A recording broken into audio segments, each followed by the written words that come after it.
No alarm, no phone, just light through the shelter, and the quiet fact that nothing today is scheduled except staying alive.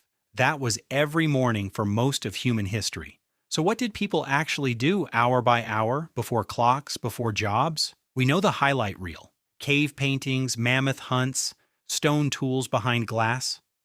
None of that tells you what an ordinary Tuesday looked like 40,000 years ago, when nothing dramatic happened at all. So let's rebuild that Tuesday. It starts before sunrise. People woke with the light, which in summer might mean before 4, and in winter might mean waking into something that still felt like night.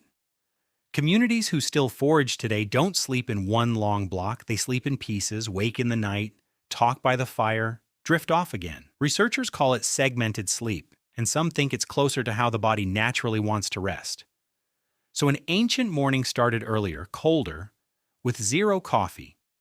And the person waking up might, strangely, have been more rested than you are right now.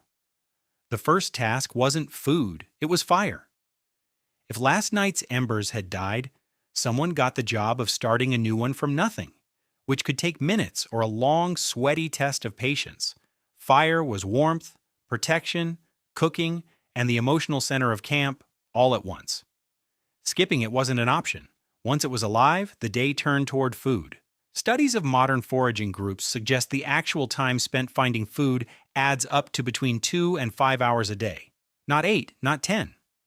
In the 1960s, anthropologist Marshall Solins argued this lifestyle looked less like poverty and more like comfort, because people needed less and had more free time than almost anyone in a modern economy. Ancient people often worked less than you do and never worried about rent, but those hours were genuinely hard. Long distances on foot, through places that didn't care if you survived. If the search came up empty, tomorrow started from a worse position. The hunting itself rarely looked like the dramatic chase we picture. More often, it was a patient standoff. One real strategy, persistence hunting, meant tracking an animal for hours, not to outrun it, but to outlast it. Humans sweat efficiently, most animals don't, so they overheat fast. You walk after it, it runs, it stops to cool down, you keep walking. Repeat for hours, until it's too exhausted to continue. Humans didn't outsprint their prey. They outstubborned it. Once food was secured, the day opened up. And what filled that time says a lot about what humans actually are.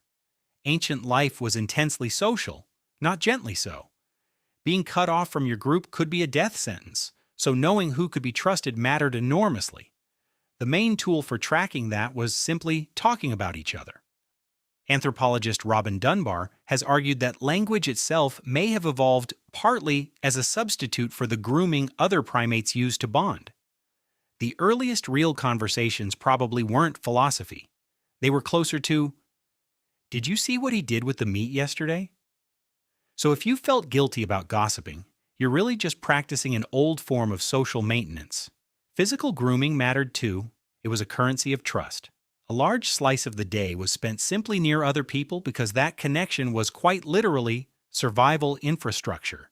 Children were everywhere with an enormous amount to absorb. Which plant was safe? How to track an animal? Read the sky? Navigate by stars?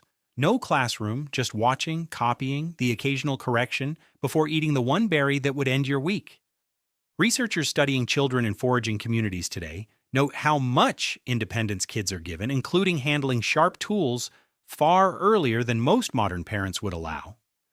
A young child with a knife wasn't an emergency. It was Tuesday. Adults spent real time passing down an oral encyclopedia, every plant, every seasonal cue that kept the group alive. The stories told at night weren't entertainment. They were the only library anyone had. Somewhere between surviving and resting, people made things.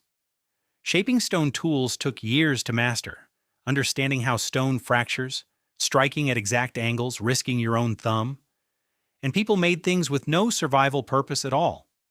Beads, carved figures, pigment on cave walls that's lasted tens of thousands of years, flutes carved from bird bone, some over 40,000 years old.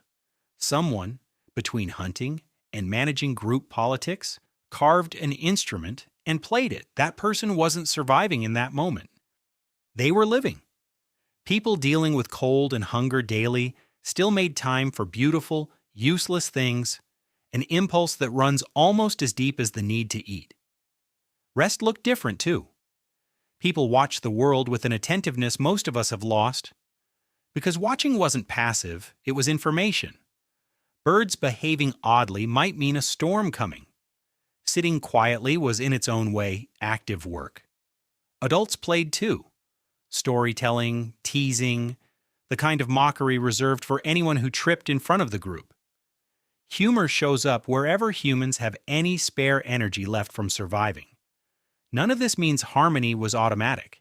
Groups sharing limited resources produced real friction, arguments over fairness, pressure on anyone taking more than they gave. These societies were remarkably equal compared to what came later, but that equality took constant social effort, public disapproval, teasing on purpose, the threat of exclusion, open group discussion. Something like collective decision-making is one of the oldest human inventions we have. Then around 10 to 12,000 years ago, people in multiple places began farming, and the daily schedule changed completely. Early farming wasn't the upgrade it might look like. People were now tied to one location, eating a narrower range of food, working longer hours. Skeletons from early farmers show shorter stature, more nutritional stress, more repetitive strain from the same motion thousands of times a day. Farming was a long-term win for civilization, and often a rough deal for the person living through the change. A farmer's day became organized entirely around the crop, planting, weeding, harvesting, then grinding grain by hand for hours. Compared to that, a 2 to 5 hour foraging day starts to look almost relaxed. But this shift also brought stability, stored food, larger settlements, and eventually room for some people to do something other than produce food at all. Civilization, essentially. So what did a typical ancient day look like, stripped to the basics? Wake with the light. Get the fire going. Spend a few hours finding food, by foot, by patience, by sheer stubbornness. Spend a large chunk of the day close to other people, talking, teaching, gently judging each other. Make things useful sometimes, beautiful, and pointless other times. Rest in fragments. Watch the world closely. Laugh more than you'd expect. Tell stories at night that worked as entertainment and survival manual at once. Sleep. Wake briefly in the dark. Talk a little. Sleep again. Let the sun decide when to start it over. Remove the absence of technology, and what's left looks like a life built around the exact things humans still seem wired for: movement, connection, creativity, rest, and humor. We've stacked an enormous amount on top since then: farming, writing, cities, screens.